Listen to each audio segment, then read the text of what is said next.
That's the bigger cover-up. They were complicit by agreeing to de-amplify anyone but Joe But Biden. Joe Biden. Joining me now is author, political activist, and spiritual philosopher Marianne Williamson. Why did you move into politics? Because that's not a path well traveled. Well, I think that with my work, really being up close and personal with people in some of their most painful times, I came to see over a period of years that there were many people for whom the crisis was not the exception, but the rule. In other words, the problem wasn't just that they had cancer, the problem was that they didn't have health care. The problem wasn't just that they didn't have a job, the problem was that they couldn't afford to support a family on just one job. So I saw the change in America that was produced by a $50 trillion transfer of wealth over a period of years. And I realized, although I'd been involved in personal growth work, even though I had been involved in private charity, I realized that no amount of private charity could compensate for a basic lack of social justice, and that we were at the effect of systems that were themselves so malfunctional that we had to address the systemic issues, or all we would do is just constantly be trying to help people survive what had become a great economic injustice that was built into the system. And how did spiritualism lead into your politics? What's the connection there? Well, the correction is to realize that some things are more important than money. Some things are more important than a kind of rudderless and morally hollowed out capitalism.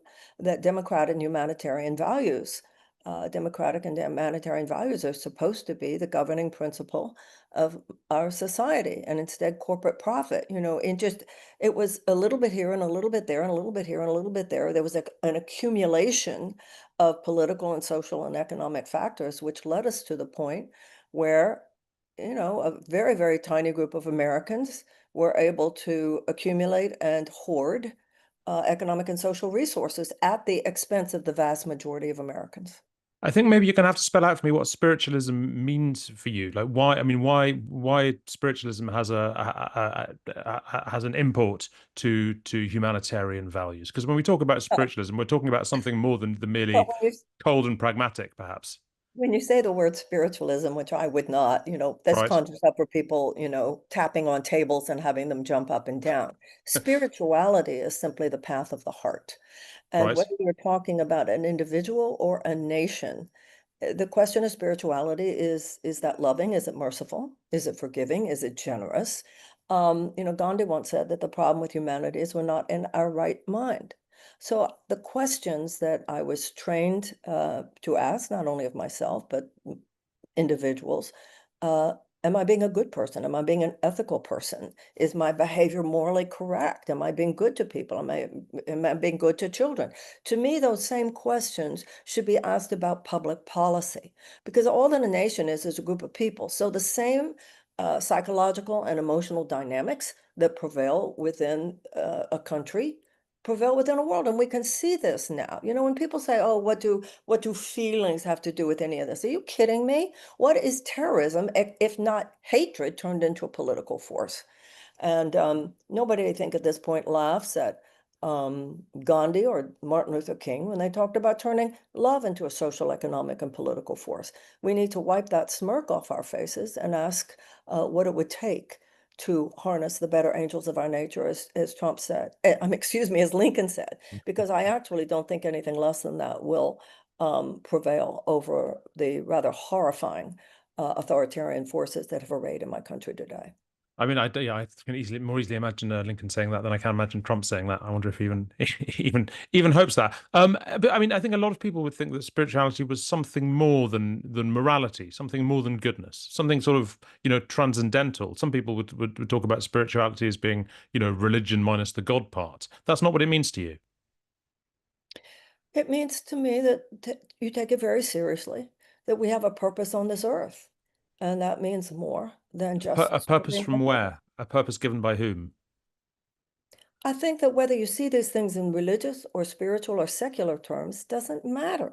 There are people who are just want to be good people. They don't relate to this in terms of spiritual or religious context. It doesn't matter. I think particularly for those of us, and your country is this is true in your country as well as mine.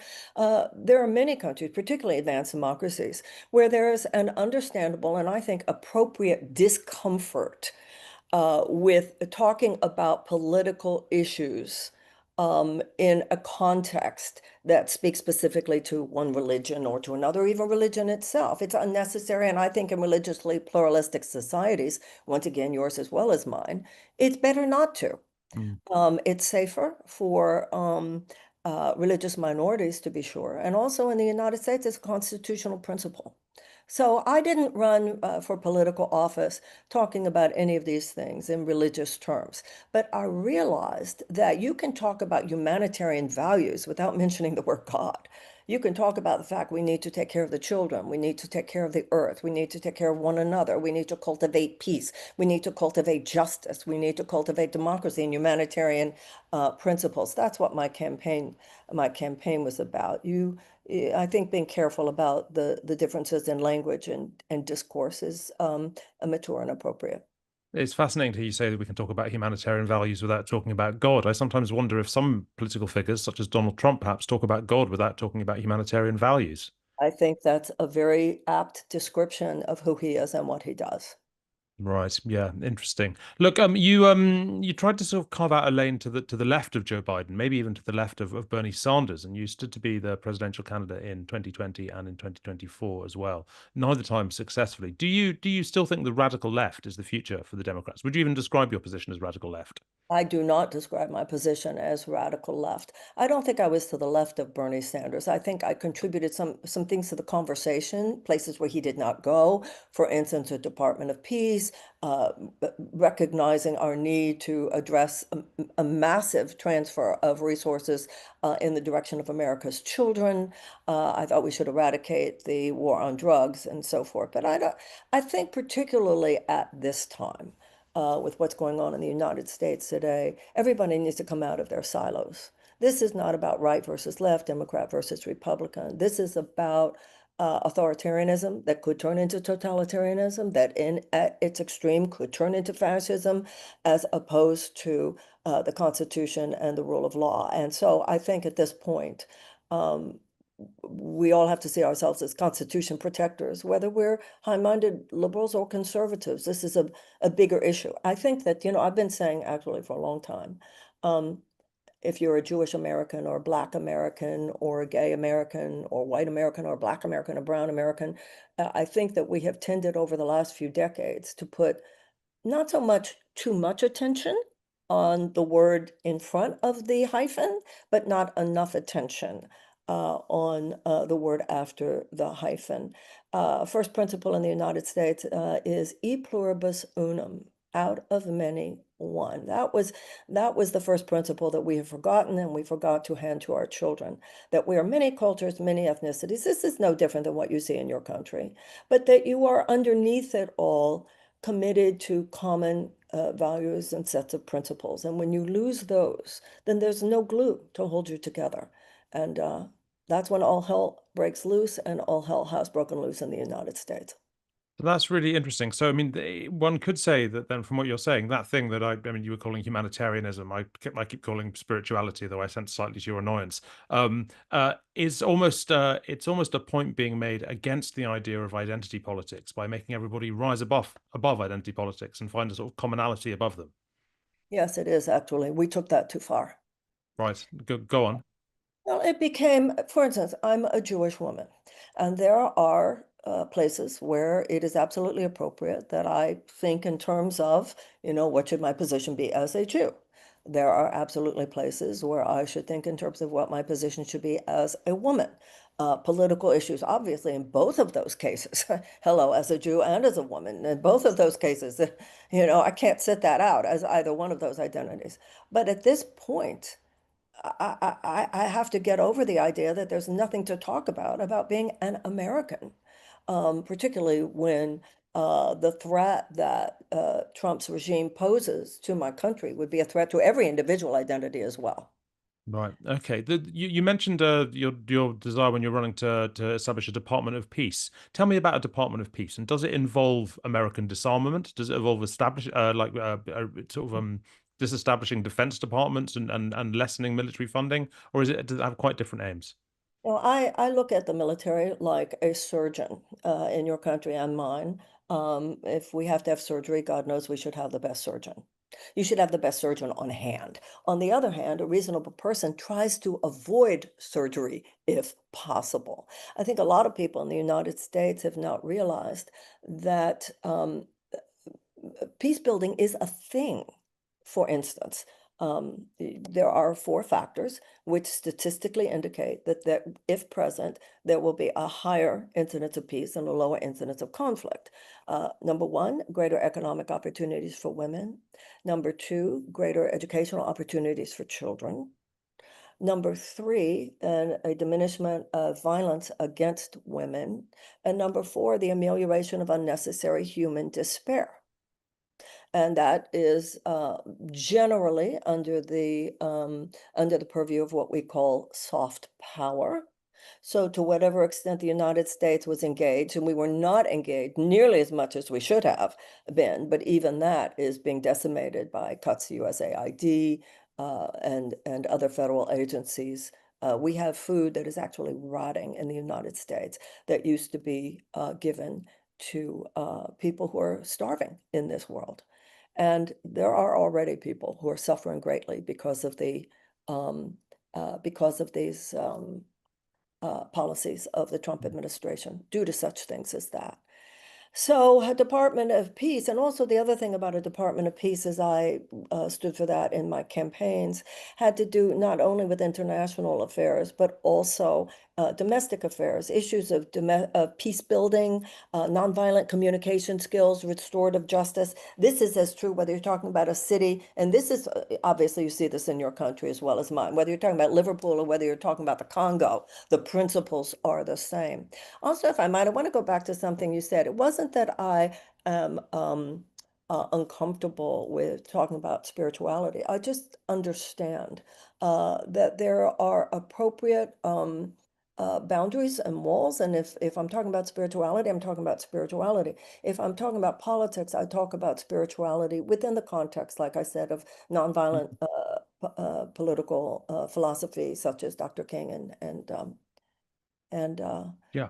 uh, Gandhi. Understood. From a peacemaking perspective, Yeah. what do you think of Donald Trump's desires to, well, his reluctance to use American military might that we've seen so far, and Well, his what appears to be his desire to end the, well, various wars in the world? that's a complicated subject, isn't it? I certainly heard a lot of people saying they wanted to vote for him because he was the peace candidate. I've never seen Mm, him as exactly the peace candidate. One thing I have to give him, however, despite my reluctance to give him anything, he does not seem to be under the sway of Bibi Netanyahu, the way Biden is. And that I think is a good thing. Now, having said that, there's not much behavior that follows up on that, right? To make any difference for the Palestinian people at this point. He blusters, but he hasn't actually exercised any authority that would undercut Bibi Netanyahu's plans. Uh, Ukraine as well. What's he doing? I mean, the other mm. day, you probably heard him say, Putin is killing people. Yeah, like he's Dude, just noticed. Putin Yeah. is dropping bombs on Kiev as though this is some like shocking news that nobody knows. He says, and I'm not happy about it. So the president is a master at propaganda. He's a master at very strategic bluster that makes his audience feel like, wow, he's Mm. really on it. But there's a big distinction between his bluster and his behavior. When you ran against when you tried to challenge Joe Biden in 2024, you were very critical of the Democratic establishment for rallying around him. Do you feel vindicated in that, given what we've learned about his health since? It gives me no pleasure to have been right. Mm. The results are too catastrophic. I see Do it you as mean more of a tragedy than anything else.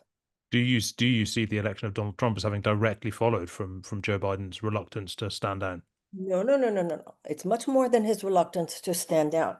It should not have mattered whether or not he ran again.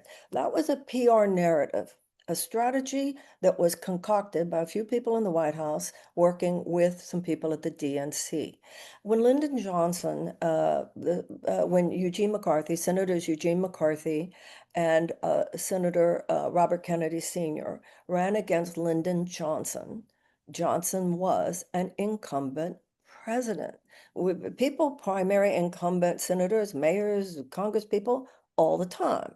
And they could primary incumbent presidents. The only reason people didn't primary Obama or Clinton was because people thought he was doing a good job and stood a good chance of winning. This was a narrative that was concocted and a plan that was concocted by a few people who felt that the threat to democracy posed by Donald Trump was so great that they were entitled to suppress democracy in their own house. The only way to fight off anti-democratic forces is through more democracy, not less. So that there was a decision made to suppress and de-amplify any candidacy but the president's, because if, for instance, in that case mine, I was certainly the first one out there, if a debate had occurred, if proper amplification, when I proper, I just mean what would have been fair to any FEC registered candidate, given the same opportunities that I had had in 2020, CNN Town Hall, Sunday morning news shows, CNN, MSNBC, et cetera. I think it would have become evident very early that number one, we might have a problem on our hands, but number two, at the very least, we should discuss what will actually defeat Donald Trump. As it was, we were supposed to just fall in line with the idea that because Biden had defeated him last time, that he would defeat him this time. Well, that's like saying an actor who got the Oscar or the BAFTA last time will get it this time. It's a different movie and it's a different Yeah. script and it's a different time and it's a different plot. So this was terribly undemocratic. And even now, many of those who were going on and on and on about how Biden messed with us, they keep saying Biden fucked us by not getting out. What they are doing is trying to cover up their own complicity. That's the bigger cover up. They were complicit by agreeing to de-amplify anyone but Joe But Biden. Joe Biden. Understood. Look, finally then, Marianne Williamson, will you run again? I would seriously doubt that, but that doesn't mean that I don't, I said after my campaign in 2020 that I committed to my supporters to continue to try to inconvenience those who most need to be inconvenienced. And I certainly, particularly at this time, want to, as I think any conscious American does, do whatever I can to help save my country from the threat that is upon us now. Thank you very much indeed, Marianne Williamson. Good Thank to you. speak to you.